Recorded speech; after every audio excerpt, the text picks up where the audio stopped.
Assalamualaikum warahmatullahi wabarakatuh. Sebelumnya perkenalkan, nama saya Alvina Ramadhani dari kelas 5A. Di sini saya akan memaparkan ringkasan materi tentang akuntansi pemerintahan dan sistem akuntansi keuangan daerah. Akuntansi pemerintahan yaitu adalah suatu proses pencatatan, pengklasifikasian, pengikhtisaran, dan pelaporan transaksi keuangan yang dilakukan oleh entitas pemerintahan, baik di tingkat pusat maupun daerah. Tujuan utamanya itu untuk menyediakan informasi yang akurat dan relevan dalam rangka mendukung pengelolaan keuangan negara yang transparan, akuntabel, dan berorientasi pada pelayanan publik. Akuntansi ini berfokus pada pertanggungjawaban atas penggunaan dana publik dan bukan pada pencapaian laba seperti pada sektor swasta. Yang mana tujuannya itu yang pertama untuk menyediakan informasi keuangan, yaitu mengenai posisi keuangan, kinerja, dan arus kas entitas pemerintahan. Yang kedua, mendukung transparansi dan akuntabilitas, yaitu dalam pengelolaan keuangan publik. Dan yang ketiga, memfasilitasi pengambilan keputusan oleh pihak internal dan eksternal termasuk eksekutif, legislatif, auditor, dan masyarakat. Yang keempat, ada menilai kepatuhan terhadap anggaran yang telah disetujui oleh DPR atau DPRD. Dan yang kelima, menilai kinerja keuangan dan efektivitas pengelolaan sumber daya. Untuk karakteristik akuntansi pemerintahan itu, yang pertama itu ada non-profit.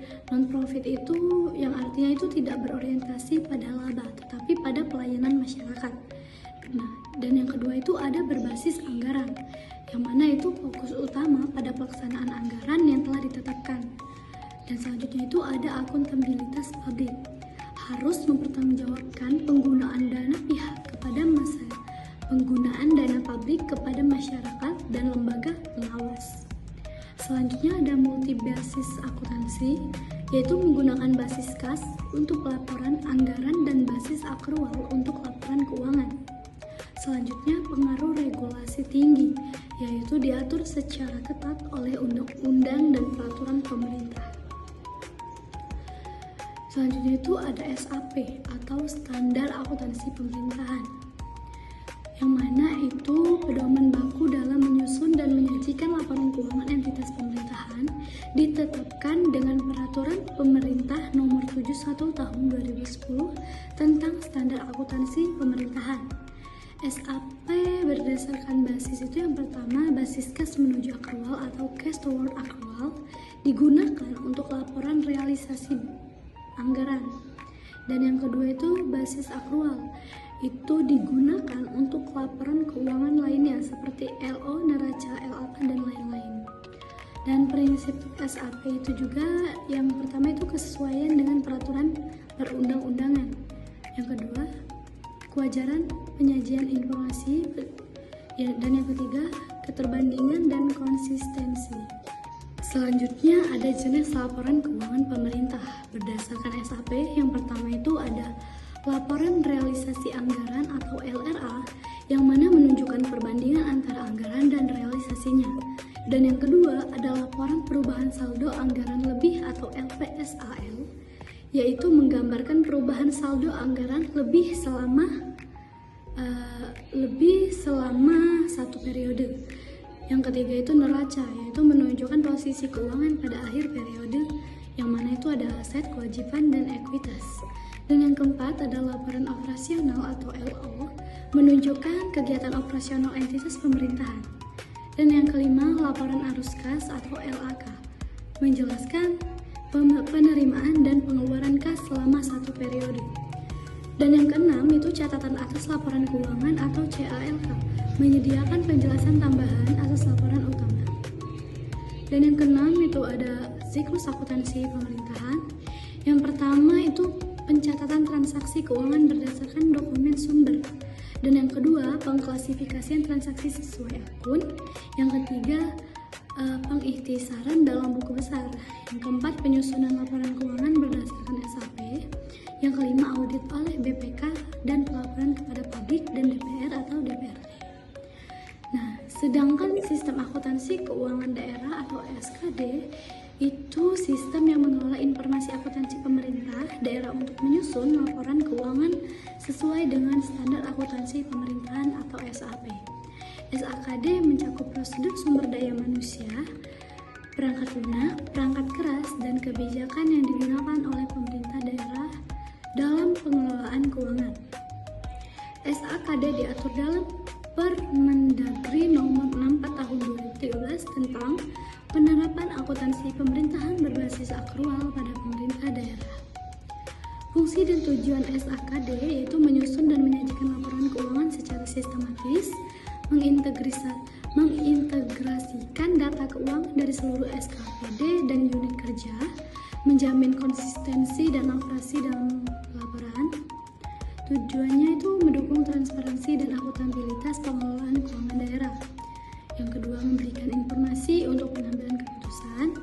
Dan yang terakhir, meningkatkan efisiensi dan efektivitas pengelolaan anggaran. Adapun komponen SKD itu ada input, proses, dan output. Untuk input itu kita untuk menginput data transaksi keuangan seperti pendapatan belanja, pembiayaan, aset, dan kewajiban. Sedangkan proses itu yaitu proses pengelolaan data berdasarkan prinsip akuntansi pemerintahan dan SAP. Sedangkan output itu laporan keuangan daerah seperti laporan realisasi anggaran, laporan operasional neraca, laporan arus kas, dan laporan PSAL dan CLK. Untuk struktur SKD di pemerintahan daerah itu, satuan kerja perangkat daerah itu mengelola transaksi keuangan masing-masing instansi, melakukan pencatatan dan pelaporan keuangan secara periodik. Untuk pejabat pengelola keuangan daerah, dia konsolidasi seluruh laporan keuangan dari SKPD dan menyusun laporan keuangan pemerintah daerah tingkat kabupaten, kota, atau provinsi. Untuk sistem informasi pendukung SKD, biasanya SAKD didukung oleh aplikasi berbasis komputer seperti Simda Keuangan oleh BPKP, SIPKD, SAKD berbasis web atau lokal, sistem yang dikembangkan daerah masing-masing. Nah, untuk manfaat penerapan SAKD berbasis akrual itu, yang pertama itu menyajikan gambaran realistis dan lengkap tentang posisi keuangan pemerintah daerah, membedakan antara belanja operasional dan investasi, menilai kinerja ekonomi dan efisiensi, penggunaan sumber daya. Yang selanjutnya itu ada mengidentifikasi aset dan kewajiban pemerintah secara akurat dan meningkatkan kualitas pengambilan keputusan anggaran dan kebijakan fiskal. Selanjutnya itu kendala dalam implementasi SAKD. Kendalanya itu yang pertama bisa kurangnya SDM yang kompeten di bidang akuntansi pemerintahan.